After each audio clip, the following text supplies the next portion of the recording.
Ever picked up a random crystal bead or beach treasure and you have absolutely no idea what to do with it? This copper wire Suncatcher wind spiral turns any forgotten piece into something straight out of a boho garden shop.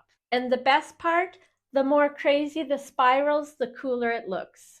So if you haven't already, hit that like and subscribe button and let's dive in. The materials you're going to need today: a steel block and hammer, bale pliers, flat pliers, and either mini bolt cutters or heavy duty wire cutters. The gauges 12, 14, 16, and 22. And then 3 different sized cylinders, one that is big, one that is medium, and then one that is small, which I used the bale pliers for the small one. Then a stone for dangling, a long thin shell, and some beads. This project looks like something that washed ashore from a magical little copper beach shop, but it's actually just 3 spirals stacked together with some wire, patience, and a tiny bit of creative chaos. Start with your 12-gauge copper wire and wrap it around a large cylinder-shaped object. My ring sizer is not a perfect cylinder, so I had to make do. It's always better to leave yourself extra wire than come up short halfway through. I used approximately 150 centimeters or 59 inches. Make sure you have enough wire left over to form a spiral at the top and a hook at the bottom. Once you slide it off the cylinder, gently space out the twists and then set it aside. Next comes the 14-gauge middle spiral, the one that holds the citrine stone. This section is a little longer and more stretched out, almost like a twisty copper vine. Grab a medium-sized cylinder object and wrap your wire around it. My wire measured about 92 centimeters or 36 inches. Before moving on, make sure the medium spiral fits comfortably inside the larger one. You want a little room for movement without the pieces looking cramped or overlapping awkwardly. Since this ring sizer gradually gets larger, I wrap the wire closer to the top to keep the spiral more consistent in size. Once you slide it off, gently lengthen the twists and set it aside. I'm honestly designing this one as I go, so feel free to switch up the steps and make it your own along the way. That's kind of the Twirlcraft studio method. Controlled creativity with just a tiny amount of let's see what happens. Now go back to the large spiral and start shaping the top swirl. This is going to become the main focal point of the piece. So take your time adjusting the curves until it feels balanced and natural. Then grab your hammer and lightly texture the top spiral. This not only adds a little extra shine and character, but also gives the piece that slightly rustic, handcrafted look.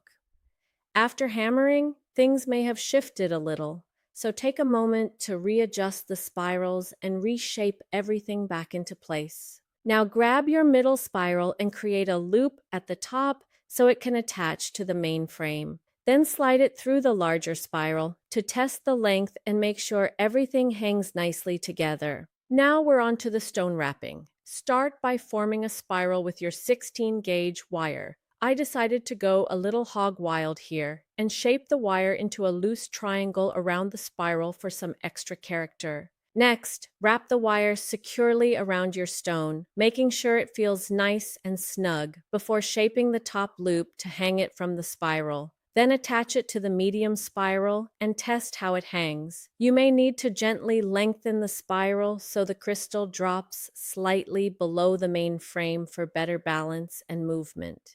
Once you're satisfied with the overall shape, remove the middle spiral for now. It's time to start wrapping the main frame with 22-gauge wire to add detail, texture, and a little extra structural support. This part can feel a bit like a brain teaser at first. Once you find the rhythm, though, you'll be able to wrap the wire down the main frame surprisingly quickly. The tricky part is getting into that groove without accidentally creating a copper pretzel. Now, reattach the middle spiral to the larger frame. This is the moment where the whole piece really starts coming together and suddenly looks less like random wire on your table and more like an intentional design.